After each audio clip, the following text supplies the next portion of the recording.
Hi, this is Dr. Bob Dannenhoffer with another of our COVID conversations today for September 22nd, 2022. This is a chance for us to answer your questions as well as give an update of what's happening with COVID. So if you do have questions, please give us a message at uh, Facebook questions at douglaspublichealthnetwork.org, and we'll get to those questions for you. We have two excellent questions today, and we will get to those in a bit. So to start off, again, good news in the world with COVID. The number of cases is going down throughout the world. The number of deaths is going down. There's really no super hotspots in the world. We are seeing an increase in cases in Russia, but Russia is such a big, spread out country that's undergoing tremendous local upheavals. So it's a little hard to know, but the rest of the world seems to be pretty quiet at this time. Also in the US, the number of cases is going down, the number of deaths is going down, and the positivity rate is going down, suggesting that we're going to have a fairly quiet September and October. In Oregon, the number of cases is about steady, and the predictions are that we're going to continue to decline through October, but then may start to see an increase in disease in November. And the reason for that is that what we're seeing is that people do not have very good immunity from natural infection or from vaccination. So we're seeing that even people who are vaccinated and boosted, or people who just had the disease, are now getting it again. And that really is a suggestion that we're going to continue to have a fair amount of disease. But again, when we look at hospitalizations, they're almost all in people who are naive to the disease. That is, they've not had the vaccination and they've never had the disease. So for people who don't want to be hospitalized, please, please, please go ahead and get vaccinated. In Douglas County, we saw a little uptick in cases this week. No real specific pattern to those cases. They seem to be fairly spread out. And again, when we report cases, there probably are more that people don't tell us about. But in the cases we do know about 180 in the last week, a little bit up from where it was before. But our hospitalizations remain low. And it does appear that we are also going to have a fairly quiet October. A couple of questions come out. One of the questions is about the booster, whether the booster is going to work. And I think the booster really will work. And an article came out in yesterday's New England Journal that looked at the new bivalent booster for both safety and effectiveness. And it looks like it's going to be both safe and effective. And to that end, we are recommending that everybody 12 and above go ahead and get a booster. There are two kinds of boosters, one for Pfizer and one for Moderna. But it really doesn't make a difference which one you use. If you start off with Pfizer, start off with Moderna, you can do this booster with either of those. There's been a little bit of a delivery issue with the Moderna. So we're a little low on the Moderna supplies, but we do have good supplies of the Pfizer. And we would recommend that everybody go ahead and get one of these bivalent boosters as soon as possible. The local pharmacies have it, the local clinics have it, and we're having a drive-through in Roseburg.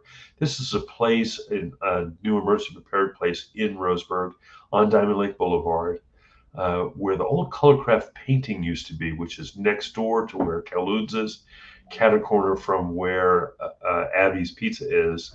They're going to be there every day from 1 until 6 until the end of the month.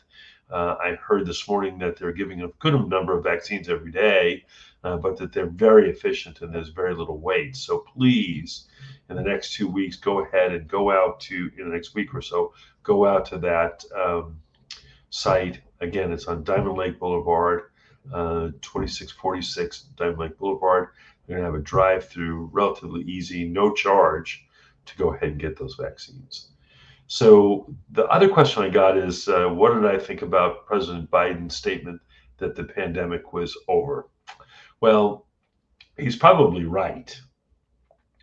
But I guess I would have been a bit more cautious about that. So it's sort of like you're in the eighth inning, leading 7-1. Yeah, you're almost certainly going to win, but not always. And so I usually like to wait until the game is over to tell you who's going to win. But as a political leader, you sometimes need to go ahead and make a statement that's a little bit bold. So how could he be wrong? Well, right now with the low number of cases and the low amount of disease, probably the pandemic is over. Pandemic situation is when you're having large amounts of disease, which is really hurting a society. So clearly, in 2020 we were there, 2021 we were there when the hospitals were full and there were so many people who were sick. But now the amount of cases is relatively low, the number of hospitalizations is quite low, and the number of deaths is only among really high risk people. That is, people who've not been vaccinated and not had the disease before, and mostly older people. So I think, yeah, it is very likely that the pandemic is over. But what could derail this? There are a couple of things that could derail this. The most important it would be the introduction of a new variant. There was an article today in the New York Times that talked about the new variants, and it really looks like BA5 is pretty much the winner, and that nothing has been there to go ahead and disrupt it. Now, the problem is that there are a couple of BA2 strains that seem to be actually more hardy than the BA5 strains. So it's possible we could also have a BA2 outbreak.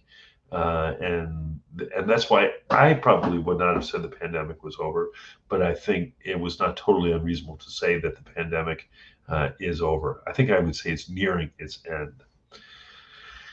The other question was about vaccines for kids. And again, we are strongly recommending that kids get their routine childhood vaccines. We are seeing that through the pandemic that people sometimes miss their vaccines, either because the doctor's office was closed or you're doing a telehealth visit, or you just didn't want to go out to do a preventive care visit.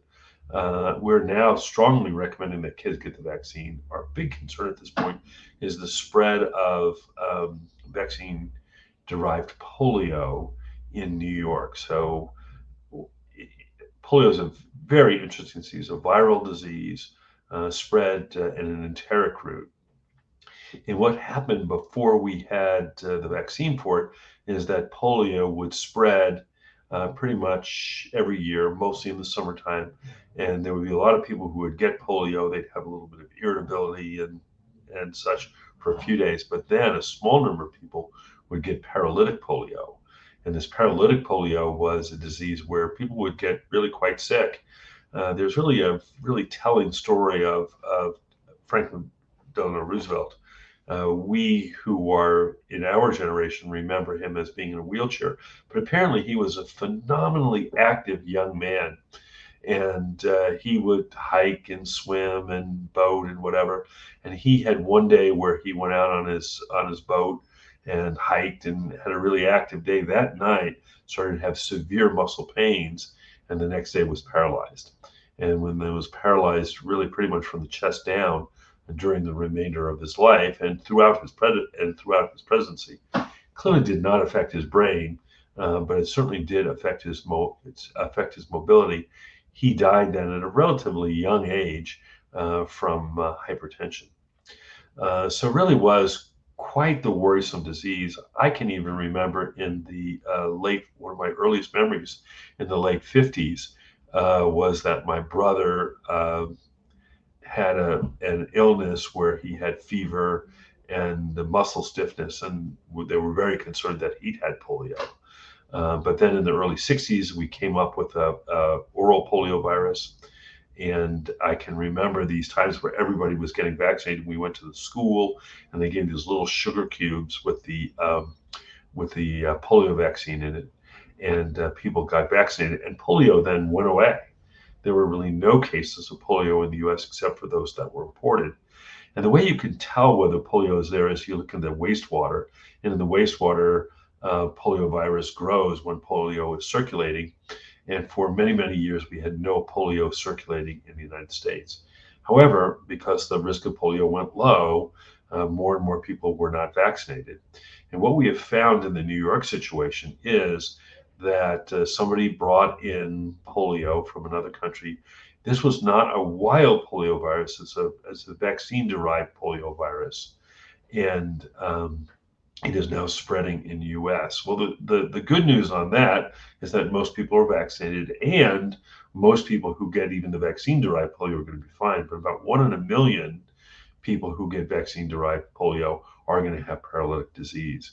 And again, this is totally unnecessary, right? We have a perfect vaccine for this. And so we're really recommending that people who've decided, well, I don't need to get polio vaccine because there's really no polio out there.